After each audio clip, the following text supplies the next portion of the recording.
Et yo le club, j'espère que vous allez bien. Alors aujourd'hui, une petite vidéo de présentation de Lost Ark, comme vous avez pu le voir dans le titre, des microtransactions, aka pay to win pour les rageux, ça me fait toujours plaisir. Du contenu que vous pouvez attendre en endgame du côté PvE et aussi des différentes activités proposées en PvP. Let's go. D'ailleurs, petite transition rapide, vous pouvez me retrouver sur Twitch à l'adresse Twitch TV/Wiyose, vous avez le lien dans la description. Je stream du Lost Ark tous les jours. Je vais essayer de stream tous les jours jusqu'à la release EU, ou en tout cas je vais essayer de le stream un maximum. Si vous voulez venir discuter avec moi et voir directement le contenu in-game, à quoi ça ressemble, que ce soit PvE ou PvP, parce que je vais essayer d'avancer un petit peu sur les deux avec mon Reaper, n'hésitez pas à lâcher un petit follow. Et sinon, hop, c'est parti.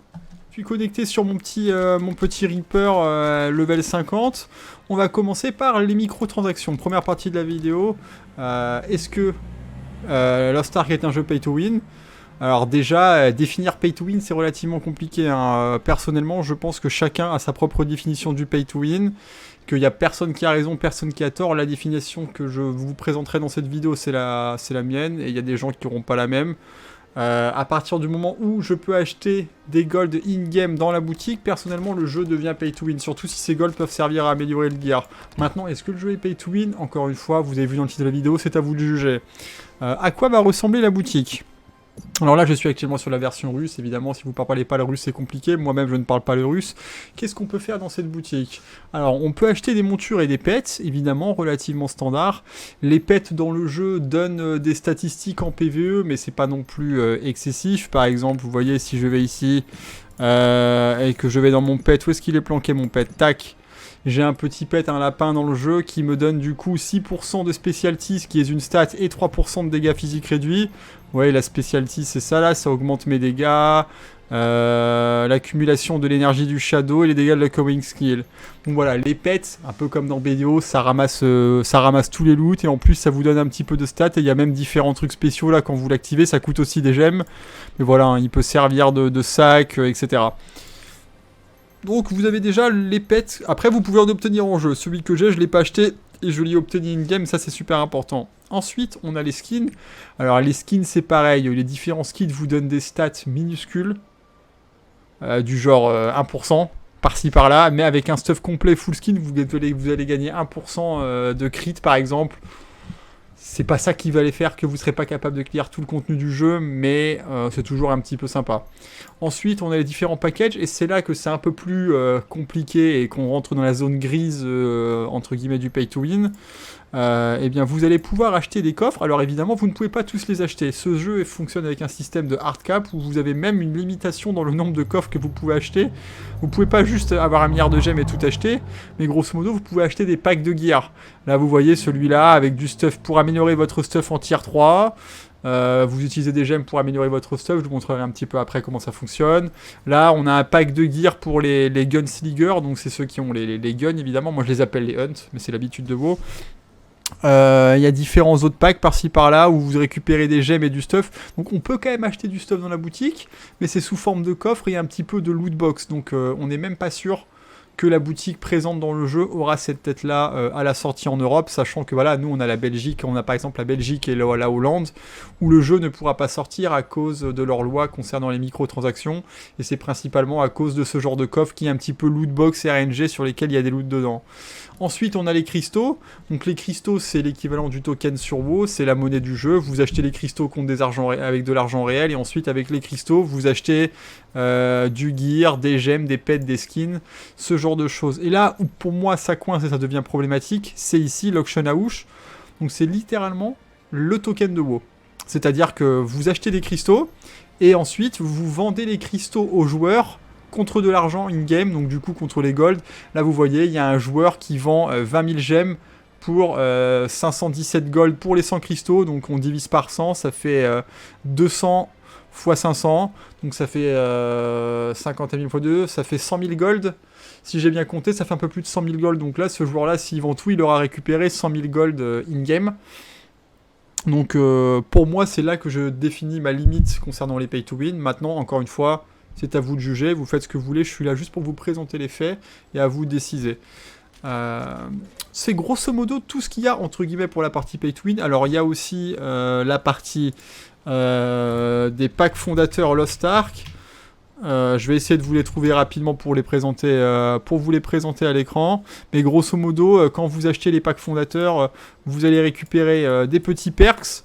Alors on les a ici. Attendez, je devrais pouvoir vous les faire apparaître à l'écran. Tac. Si je le mets ça ici, tac, voilà.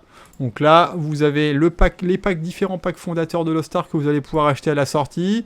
Qu'est-ce que vous allez avoir dans les packs? Bon, bah, vous allez avoir l'accès à la bêta, ça c'est cool. Vous allez pouvoir jouer 3 jours avant les autres. Vous allez avoir un pet, comme on le disait, qui va récupérer les stats, qui va vous donner quelques stats et qui va récupérer les loots. Et ensuite, vous avez l'aura cristalline.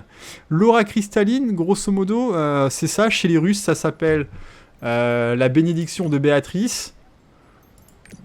Nous, du coup, chez nous, ça s'appellera l'aura cristallin. Vous n'avez pas besoin de payer les frais de port, 50% sur la navire, etc. Donc vous voyez, ça rentre dans les titres des QOL, si on peut dire ça comme ça. Ça rentre clairement dans les QOL, des Quality of Life Improvement. Est-ce que c'est du pay to win ou pas? Ça me choque pas trop. Vous avez un mois d'abonnement du coup, grosso modo, pour en revenir un petit peu à ce que je disais in-game. Tac, ça c'est en gros une sorte d'abonnement non obligatoire in-game qui vous donne, si vous êtes connecté tous les jours, au moins 1h30, vous récupérez des potions, des plumes pour raise, quelques gemmes pour améliorer votre gear, un parchemin d'Epona, c'est pour faire des daily quests, et d'autres gemmes pour améliorer votre stuff. Et en plus, vous avez tout ce qui avait marqué sur le screen avant, vous voyez 10% d'XP en plus, mais ça s'applique pas sur le Legacy, et toutes les autres choses qu'on a vues avant. Donc ça, c'est un abonnement non obligatoire, encore une fois, mais vous n'êtes pas obligé de l'acheter. Pour moi, ça fonctionne de la même manière, grosso modo, pour vous faire peut-être une comparaison que vous allez un peu plus comprendre, entre guillemets. Les O+, ou les coffres sur PoE. C'est-à-dire que c'est pas obligatoire, mais c'est quand même un très très gros confort. Hein. Je veux dire, j'ai joué à PoE pendant 1 an sans payer les coffres. Le jour où j'ai payé les coffres, mon expérience de jeu était totalement différente. Et pareil, les O+, sur Elder Scrolls Online, quand vous payez pas les O+, vous pouvez jouer au jeu, mais vous pouvez pas vraiment monter vos métiers, parce que c'est un enfer en termes de gestion. À partir du moment où vous avez les O+, ça part dans tous les sens. Ensuite, alors là, c'est plutôt spécifiquement pour la Corée. C'est pas du tout pour chez nous. Mais j'essaye de vous montrer un petit peu sur le screen à quoi ça va ressembler. Tac, alors on a ça et on a ça. Donc en gros, en Corée, eux, ils ont un système de Battle Pass qui existe depuis pas longtemps. Donc ça, c'est les screens que j'ai pris sur la version KR. C'est un pote qui me les a envoyés, hein. Grosso modo, parce que moi, je joue que sur la version russe. Donc vous voyez, ils ont un nouveau système de Battle Pass où quand vous payez un petit abonnement supplémentaire, il y a un pass premium et un super premium, bah, vous récupérez ce genre de choses. Vous avez des coffres avec des loots dedans. Alors pareil, hein, ça va être de temps en temps des ressources pour monter les métiers, des gemmes pour améliorer votre stuff, des pièces de pirate pour faire des événements, de temps du gear, etc., etc. Vous voyez le genre. Il faut quand même le rappeler que c'est un jeu gratuit et du coup, bah, il va avoir besoin de monétiser. Donc c'est à peu près tout ce qu'on peut acheter. Concrètement, les gold d'ailleurs, j'en ai pas parlé, vous voyez là j'ai que 160 gold. Les gold, à quoi ça va servir? Bah ça va servir à acheter tous les items qu'il y a à l'hôtel des ventes. Qu'est-ce qu'on peut acheter à l'hôtel des ventes? Bah on peut acheter par exemple les potions de soins. Étant donné que dans ce jeu... j'ai quelqu'un qui m'a follow. Merci beaucoup à Orny Portal pendant que je suis en train de record de la vidéo. Dans ce jeu, il n'y a pas de système de trinité, c'est-à-dire qu'il n'y a pas de healer propre et il n'y a pas vraiment de tank propre. Concrètement, le Bard, c'est une sorte de pseudo-heal. Il y a le Holy Knight qui est une sorte de pseudo-support heal-tank. Il y a une sorte de gros War aussi qui est tank, je ne sais plus le nom exact de la classe. Mais tout le monde doit avoir des popos pour pouvoir participer aux activités raid et tout, ce qu'on verra juste après dans la partie endgame PvE. Vous pouvez acheter des potions, vous pouvez acheter de la bouffe, vous pouvez acheter des utilitaires, vous pouvez acheter même directement du stuff dans l'HV. Alors c'est très peu, là vous voyez, on peut acheter des coffres où c'est marqué dedans. Vous allez recevoir une pièce d'équipement pour une classe aléatoire, des bouquins d'aventuriers pour pouvoir les donner au PNJ, etc. Donc il y a quand même pas mal de choses à acheter. Disons que on peut même acheter des pets d'ailleurs, hein, des skins directement à l'HV. Si vous voulez min-maxer Vous allez avoir besoin peut-être d'acheter un petit peu des gold, mais en réalité, on en reparlera encore après, la plupart des gens essayent de jouer en free-to-play, mais au lieu de payer dans la boutique de l'argent, bah, ils jouent et ils font plein de rerolls. Grosso modo, ils tradent du temps contre l'argent. Donc c'est à peu près tout, il me semble que c'est tout concernant l'aspect relativement pay to win, microtransactions, cash shop, pay to skip, pay to fast, QOL, pay to progress, pay for convenience, appelez-le comme vous voulez, moi j'appelle ça pay to win comme ça c'est clair, et au pire je m'en fous si les gens ils disent ah tu joues à un jeu pay to win t'es con, à titre personnel j'ai pas de problème d'ego à ce niveau là, et je pense que toutes les personnes qui se sentent offusquées quand on leur dit qu'ils jouent à un jeu pay to win, eh bien comme dit il faudrait faire du travail sur soi-même. C'était le petit message que je voulais faire passer. Concernant du coup maintenant la partie PvE, alors on va rentrer un petit peu dans le détail de comment fonctionne le endgame PvE sur Lost Ark. Alors mon personnage comme vous l'avez vu, j'ai pas beaucoup de e-level, 304 gear score, donc j'ai pas accès à tous les endgames, mais grosso modo, le endgame fonctionne plus ou moins de la même manière qu'un jeu mobile, c'est-à-dire qu'il y a une bonne partie du contenu qui est timegate. Le jeu est timegate pour tout. Le cash shop il est gate, le PvE il est gate, les raids ils sont gate, tout est gate, c'est-à-dire que vous n'allez pas pouvoir faire 1 milliard d'activités. En vrai, en jouant 10 heures, 15 heures par semaine, grand maximum, vous êtes capable de faire tout ce qu'il y a à faire dans le jeu. Vraiment grand maximum. Et c'est pour ça que les gens utilisent beaucoup de reroll. Le genre d'exemple d'activité que vous pouvez faire, ça va être les donjons du chaos. C'est un peu une activité principale. Alors là, je peux pas vous le montrer, je les ai déjà fait. Pourquoi le contenu les timegate? Vous voyez en bas à droite, ici, j'ai de l'énergie. Grosso modo, chaque donjon me consomme 50 énergie et on commence avec 100 d'énergie et les 100 énergies sont récupérées tous les jours à 6h du mat. Donc là, voilà, il faut que j'attende demain pour pouvoir re-rentrer dans les donjons du chaos pour pouvoir enchaîner. Vous voyez, il y a plein de donjons. Là, j'ai 300 e-level, ça s'arrête jusqu'à 1400 e-level, 1475 à la fin.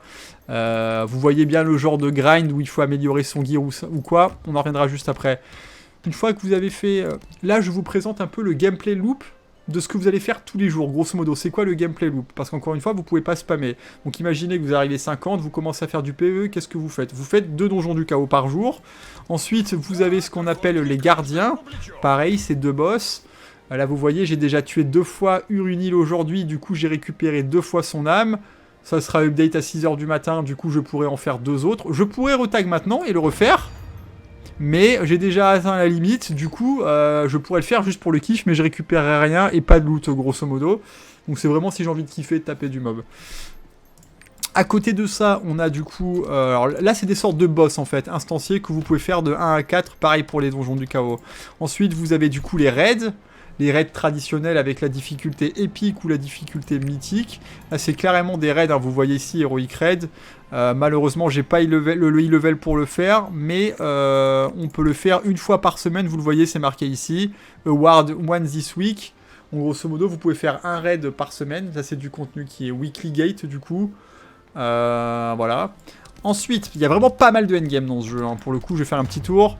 Là, pareil, vous avez les Abyss Trial. Encore une fois, vous pouvez le faire une fois par semaine, c'est marqué ici. C'est une autre type d'activité, mais là, par contre, là, il faut 915 e-level. Si vous n'êtes pas forcément trop petit, que vous n'utilisez pas le gear gross, etc., c'est un petit peu long. Vous avez les donjons du Void que j'ai pas encore débloqués, qui sont au nombre de 3 par semaine. Vous avez les activités là-haut, pareil, que j'ai pas débloquées, qui sont aussi au nombre de 3. Alors, on va revenir un petit peu. Et ensuite, vous avez d'autres activités ici, donc, qui vont consister à... Alors, je vais l'appeler Torghast pour les joueurs de WoW. Vous avez un petit peu un équivalent de Torghast, sauf que vous recommencez pas à 0. Grosso modo, c'est une tour sans fin, je vous la montrer ici. Une tour sans fin, vous voyez, j'ai fait les 4 premiers étages. Maintenant, pour faire à partir du 5e étage, il me faut 310 level, je peux plus. Et pareil, vous avez une autre tour ici qui est un petit peu la suite, hein. Vous voyez que ça monte jusqu'à l'étage 50, 550 level. Ici, à partir de 800, ça monte jusqu'au 50, 1050 level. Donc c'est pas quelque chose que vous pouvez faire à l'infini. Enfin, ça sert à rien du coup. Vous pouvez recommencer au niveau que vous voulez, mais vous n'allez pas récupérer les récompenses. Les récompenses, vous ne pouvez les récupérer qu'une seule fois, et ça ne reset jamais. Ça ne reset jamais. Donc là, j'ai déjà fait ces 3 étages-là. Ces loots-là, je peux plus les faire. Maintenant, si je veux prendre la suite et avancer, il faudrait que je recommence à partir de là, grosso modo. Donc quand vous augmentez votre e-level, vous pouvez faire ça quand vous voulez. Il n'y a pas besoin d'autre chose que... Alors du coup, c'est du e-level gate, si on peut appeler ça comme ça.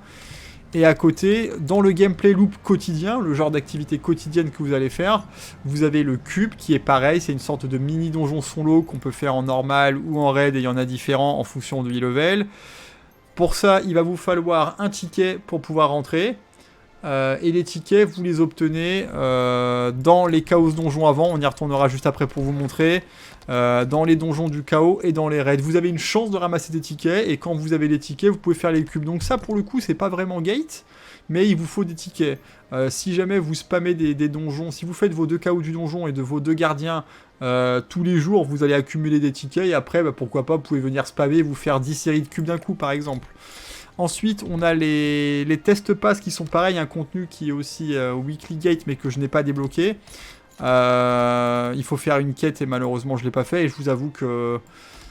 Voilà, vous me connaissez, un joueur PVP, je suis pas forcément très motivé par ce genre de choses. Et là, pareil, on a encore autre chose. Donc là, on a déjà plus ou moins le core gameplay des activités, en tout cas en termes de raid et de donjons endgame que vous allez faire. Après, évidemment, c'est pas tout. Qu'est-ce que serait un jeu MMORPG sans nos amis, les Daily Quest? Donc si vous faites Alt J, vous avez accès à ce magnifique panneau du Daily Quest. Donc vous voyez, ici, c'est les quêtes journalières. Je peux en faire 3 par jour. Ici, c'est les quêtes par semaine. Je peux en faire 3 par semaine. Et à chaque fois que je fais ces quêtes journalières ou ces quêtes hebdomadaires, je vais accumuler des points dans la semaine. Et tous les mercredis à 6h du mat, les points vont être réinitialisés. En fonction du nombre de points que j'ai accumulés en faisant des journaux et des hebdomadaires, je vais récupérer des badges d'Epona. Et ces badges d'Epona, je vais les échanger, vous le voyez en bas, contre des golds. Donc en grosso modo, si vous voulez pas forcément acheter des golds à l'HV, évidemment que vous voulez farmer vos propres golds, l'une des choses les plus optiques que vous allez devoir faire de manière régulière, c'est ces quêtes journalières et quêtes hebdomadaires pour récupérer des badges, pour les échanger contre les golds. Et c'est pour ça que la majorité des gros joueurs, en tout cas un peu tryhard dans l'âme, ils ont 6 personnages sur lesquels ils font toutes les activités que je vous ai présentées par jour sur les 6 personnages. Ça prend un petit peu de temps, ça peut être chiant, mais là je vous parle vraiment de ceux qui poussent au maximum les choses.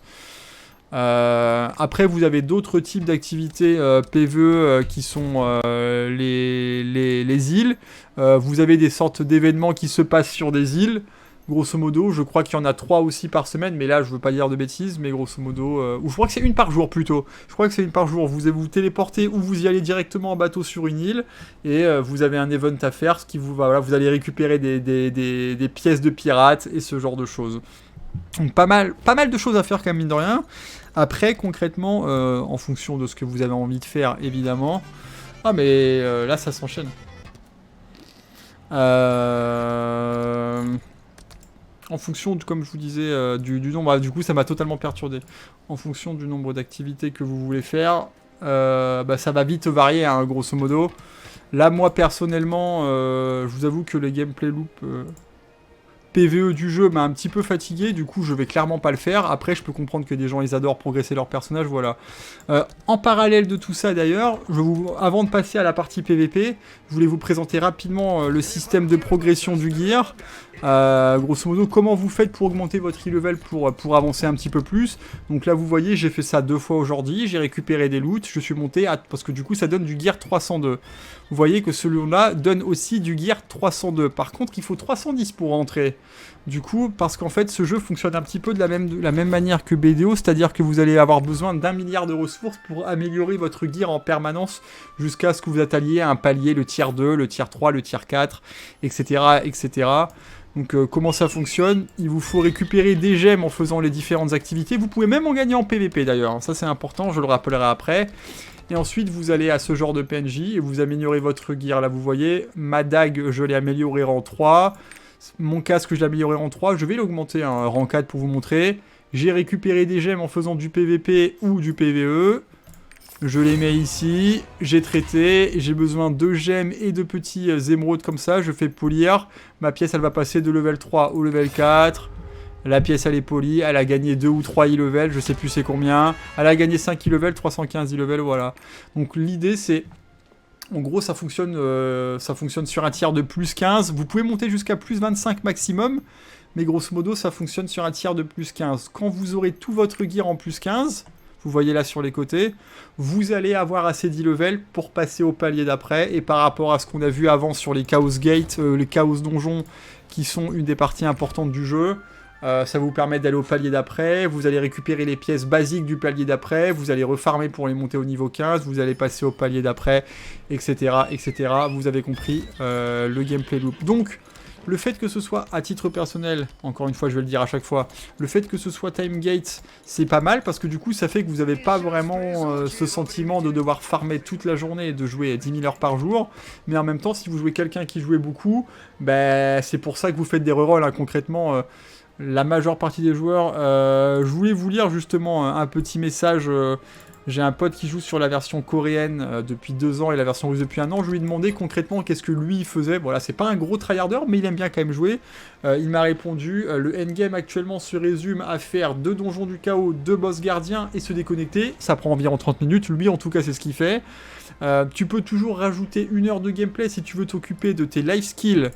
Alors, les life skills, c'est les métiers, évidemment, vous connaissez, je vais pas faire l'affront de vous les présenter, mais il rajoute à peu près 1 heure par jour s'il veut faire ses life skills, s'il veut faire les îles, comme je vous disais un petit peu plus tôt, et aussi les affinités, qui sont aussi une autre activité endgame.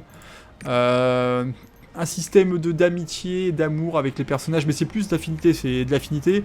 Vous leur donnez des cadeaux, et quand vous leur donnez des cadeaux, eux, ils vont en échange vous donner quelque chose. Là, je peux pas vous montrer parce que moi, je m'en occupe pas et je donne des cadeaux à personne. Vous voyez, c'est un truc qui me fatigue un peu, mais voilà, c'est le genre d'activité que vous pouvez faire. Venir leur filer des cadeaux, voilà, elle veut ça, elle veut ça. Si vous allez la voir et que vous lui donnez ça, elle va vous augmenter la barre d'affinité, et ensuite vous allez récupérer les différents rewards. C'est le genre d'activité que vous pouvez faire en plus. Ensuite, il me dit, 1 fois par semaine, il fait les raids weekly, donc les raids héroïques comme on a vu jusque-là. Et grosso modo, c'est à peu près tout. C'est à peu près ce que lui, il fait en tout cas. Donc vous voyez, quand même pas 30 minutes par jour, il fait à peu près tout ce qu'il a envie de faire. En 30 minutes et en 1h30, 2h des fois maximum, il peut faire tout le reste. Je pense que si vous jouez 4 heures par jour, typiquement, il va vous falloir 2-3 persos minimum pour pouvoir être à jour. Le gros point positif, comme dit, des personnages, c'est les golds. Si vous faites toutes les activités, toutes les quêtes journal et tout, que vous optimisez un maximum un personnage, vous allez récupérer environ 10 000 gold par semaine. Donc du coup, si vous voulez avoir assez de gold pour être fine et acheter un maximum de choses, continuez à progresser votre personnage en utilisant l'hôtel des ventes avec l'argent in-game du coup, hein, acheter des gemmes ou ce genre de choses. Eh bien, avoir plusieurs personnages, c'est un très gros confort. L'analogie que je prends, c'est concrètement, si vous avez qu'un seul perso, vous gagnez 10 000 d'or par semaine en jouant et vous pouvez acheter 10 000 d'or dans l'HV, donc ça fait 20 000 par semaine, donc c'est du simple au double, l'écart est assez gros. Si par contre vous avez 5 personnages ou 6 personnages, vous gagnez 60 000 or par semaine, et la personne qui a 6 personnages, elle en gagne 70 000 parce qu'elle fait 10 000 par perso, plus 10 000 en plus. Vous voyez tout de suite que l'écart entre 60 000 et 70 000, il est relativement restreint. C'est pour ça qu'il y a pas mal de gens qui veulent pas forcément considérer ce jeu comme un pay to win, parce que vous pouvez avoir accès à tout le jeu juste en jouant. Personnellement, c'est pas un critère que j'accepte, sachant que je peux juste payer et skip et pas me prendre la tête à jouer. Mais voilà. C'est à peu près tout pour les activités PvE. J'en ai peut-être oublié 1 ou 2, mais je pense qu'on a fait le tour. Donc comme vous le voyez, il y a énormément d'activités à faire. Par contre, il y a énormément d'activités Timegate. Si vous avez un personnage à 1400 e-level, concrètement, je pense qu'en une journée de 5 heures, allez, peut-être pas 5 heures, une journée de 8 heures max, vous avez fait tout ce qu'il y a à faire pour toute la semaine. Peut-être même moins en vrai. Non, en vrai, en 5 heures maximum, vous faites tout ce qu'il y a à faire sur la semaine, à part du coup les quêtes journalières qu'il faut se connecter un petit peu tous les jours. Voilà. Ce que je vous propose maintenant, c'est de passer rapidement à la partie un petit peu PVP. Alors, pour la partie PVP, pendant que je suis en train de courir, on va regarder. Le jeu propose différents types d'activités, principalement de l'arène et du GVG.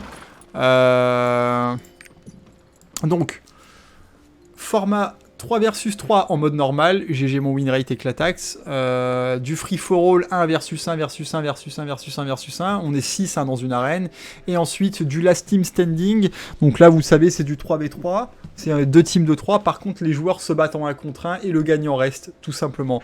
Donc ça c'est pour les différentes activités normales, c'est pas du ranked. Si vous voulez faire du ranked, c'est là que ça va peut-être un petit peu coincer si vous êtes un joueur compétitif. Déjà ma côte est éclatée. Ça merci, mais c'est surtout que le seul mode ranked qui existe dans le jeu à l'heure actuelle, que ce soit en Corée ou en Russie, et d'ailleurs il a mis 1 an à sortir en Corée parce qu'à la base il n'y était pas, c'est le mode 3v3 mais solo queue. Vous voyez que c'est marqué 1 ici. Grosso modo, vous ne pouvez pas vous grouper avec vos potes pour pouvoir jouer ensemble et faire de l'arène et monter votre côte. Vous êtes obligé de monter en solo et de tomber avec 2 personnes random contre 3 personnes random en solo queue. C'est le seul mode compétitif ranked du jeu. Après, il y a beaucoup de gens qui font de l'arène 3v3 normale pour kiffer. Mais voilà, ça je tenais à le dire par rapport à des jeux comme WoW, Sword of Legends Online, même FF14, ce genre de choses. Voilà. Ensuite, vous avez les commandes qui sont un petit peu des champs de bataille. Vous voyez ici un Battlefield. C'est des sortes de champs de bataille, sauf que c'est pas disponible tout le temps. C'est en fonction des heures. Donc voilà, entre midi 14h et entre 20 et 22h, vous pouvez taguer les champs de bataille. Vous allez avoir des petites notifications en général ici pour vous dire go participer au champ de bataille. Et ensuite, vous avez du coup ce système qui, je pense, est pour moi le plus important du jeu pour tout joueur acharné PVP, ce genre de choses. Tiens, on a une île qui va pop là. On en voit qu'il y a les îles qui pop, c'est le genre d'event que je vous disais, vous voyez. C'est le fait de pouvoir créer vos propres arènes en custom, directement dans le jeu avec un mode spectateur vraiment bien foutu. Ah ouais, par exemple, je vais l'appeler Willios Scream Practice. Hop. Je vais le mettre en normal. Je vais faire un mode Team Deathmatch, donc 3 vs 3. Je fais ça surveillance. Il y a des gens qui veulent spectate le match. Et voilà. Vous voyez, là maintenant, j'ai plus qu'à inviter différentes personnes en tapant leur pseudo. Là, c'est ma friend list et ensuite la guilde et compagnie. Je tape le pseudo des gens, je les invite. On fait du 3v3. On peut se mettre en mode spectateur si on veut regarder la game en mode spectateur. Et on lance la game, basta. Vous pouvez choisir la map et tout. Ça va donner lieu à, je pense, énormément de tournois communautaires et tout. En tout cas, moi, je l'espère. Moi, c'est mon objectif à titre personnel. Je vais essayer de créer des tournois communautaires réguliers. Et surtout, j'aimerais bien mettre en place une ligue. Un petit peu comme ce que j'ai essayé de faire sur World of Warcraft pour ceux qui me connaissent, avec la RBG League et avec les différents événements FFA. J'attends beaucoup de ce jeu pour ça, je vais pas vous mentir, je mise beaucoup sur ces différents tournois pour faire des trucs vraiment cool. Je trouve ça bien que même s'il n'y a pas de ranked directement intégrée dans le jeu, les développeurs nous ont mis l'outil à disposition pour que nous on puisse créer nos propres tournois, nos propres ligues et ce genre de choses. Ensuite, hop, je me casse. Ensuite, il y a du GVG. Du coup, le seul autre mode de PVP disponible dans le jeu, c'est du GVG, Guild versus Guild. Par contre, point extrêmement important à noter par rapport à l'arène. L'arène, il n'y a pas de système de gear. C'est très important, le gear en arène est égalisé. Alors vous allez entendre plein de gens dire normalisé, mais non, normalisé et égalisé, c'est parfaitement différent. La normalisation du gear, c'est que les joueurs qui ont moins de e-level sont poussés vers le haut, et ceux qui ont plus de e-level sont poussés vers le bas. Ça ne veut pas dire qu'ils sont à égalité, ça veut simplement dire que voilà, les gars qui sont à 300, ils vont être mis à 380, les gars à 500, ils vont être mis à 520, et du coup l'écart entre les deux, il est très faible. Ça, c'est la normalisation des gears, en tout cas dans la plupart des jeux dans lesquels j'ai joué, que ce soit WoW Légion, que ce soit The Division ou ce genre de choses. L'égalisation, c'est quand tout le monde est sur un pied d'égalité et l'arène fonctionne comme ça. C'est-à-dire que dès que vous arrivez 50 et que vous voulez faire du PVP, vous allez débloquer ce tableau-là qui est le journal du combattant. On vous donne 1250 points. Tout le monde a 1250 points à déposer dans les statistiques que vous voulez. On vous donne accès à tous les sorts. Vous avez 340 points de compétences que vous pouvez déposer sur les sorts que vous voulez pour pouvoir les améliorer autant que vous voulez. Vous pouvez choisir 8 sorts, dont 9 en comptant l'ultimate. Et voilà, c'est tout. Le gear, après, on s'en fout. L'e-level, on s'en fout, il ne compte pas. C'est pour ça que moi, j'ai un e-level poubelle et on s'en branle. Il y a même des gens qui ont 220 e-level et tout. Ça, c'est vraiment super cool, d'ailleurs. Par contre, le GVG, ce n'est pas le cas. C'est là que c'est un petit peu problématique. Le GVG, c'est pas le cas. Les différentes batailles comme ça organisées par les guildes, le gear n'est pas égalisé. Alors il y a un mode normalisé, mais même dans le gear normalisé, comme je vous l'ai dit, il y a certaines différences. Et quand il y a des très très gros joueurs avec beaucoup de e-level qui jouent depuis longtemps, ou même ceux qui utilisent un peu le cash shop ou quoi, c'est clairement du full pay to win, on va pas se mentir. Hein. Pour atteindre le cap max e-level actuel sur la version russe ou même sur la version coréenne, un truc comme 1575 e-level, franchement, faut jouer beaucoup. Hein. Faut vraiment jouer beaucoup.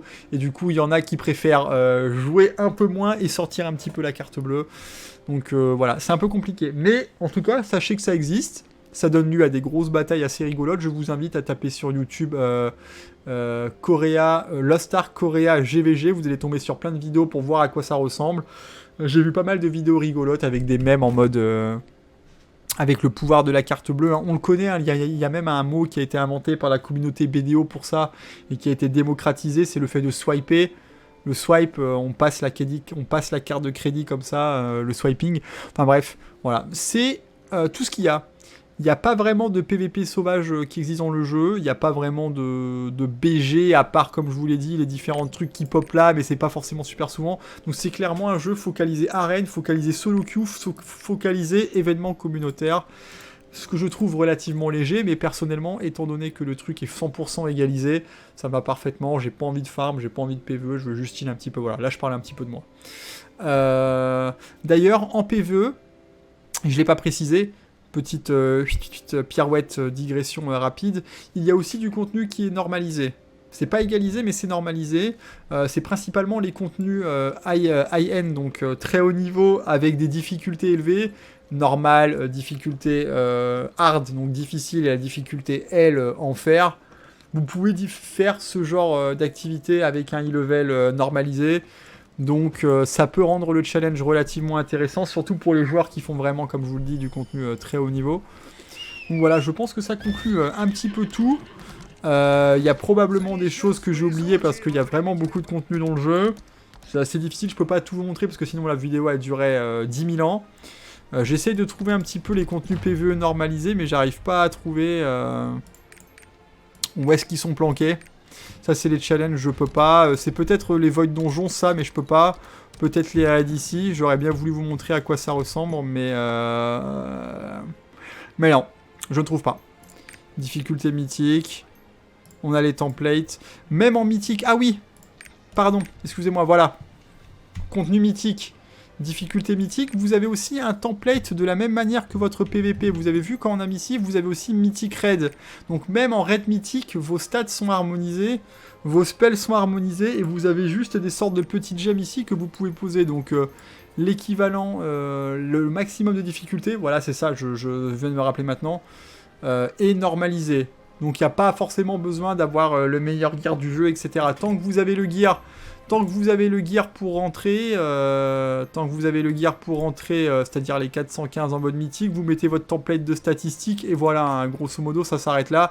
Après, comme le gear il est normalisé et pas égalisé, bah, les gars qui ont 1000 level, ils vont avoir un petit peu plus de puissance que vous, mais c'est pas non plus excessif étant donné que les stats, bah, on peut choisir les stats directement dans le Fighter Diary, ici. Ils vont récupérer quelques petits stats supplémentaires, du genre les gemmes et les stats de base de la classe, mais sans plus. Donc voilà, comme je dis, je pense que ça fait un petit peu le tour. Si jamais j'ai d'autres infos, d'autres trucs intéressants quoi, à vous faire passer, je le ferai. Pour conclure, je pense que c'est un très bon jeu. Je pense que c'est un jeu qui vaut le coup d'essayer, surtout que bah, il est gratuit. Je suis pas convaincu à titre personnel que c'est un jeu qui va me plaire en termes de contenu PvE, donc j'en ferai pas. Sachant que j'aime pas du tout les jeux qui sont Timegate. Je pense qu'il y a des MMO mieux pour l'aspect MMO. Je pense qu'il y a des hack and slash comme PoE, Diablo 3 et tout mieux pour l'aspect hack and slash. Mais je pense que Lost Ark est un très bon mélange des deux genres. Voilà, je pense que c'est 80% des meilleurs hack and slash, 80% des meilleurs MMO, vous les mettez ensemble, bam, vous avez Lost Ark. Voilà, donc je pense clairement que... Enfin, en tout cas, je vous invite à l'essayer par vous-même. Il devrait sortir en automne 2021 chez nous. C'est à peu près tout. La note finale que je lui donne, du coup, c'est PVP sur 20, parce que je pense que le vrai endgame dans tous les MMO, évidemment, c'est le PVP. Passez une bonne soirée, bonne journée, peu importe à quelle heure vous regardez la vidéo. Vous pouvez me retrouver sur Twitch tous les jours à streamer du Lost Ark si ça vous intéresse. Je vous fais des gros bisous. Ciao tout le monde.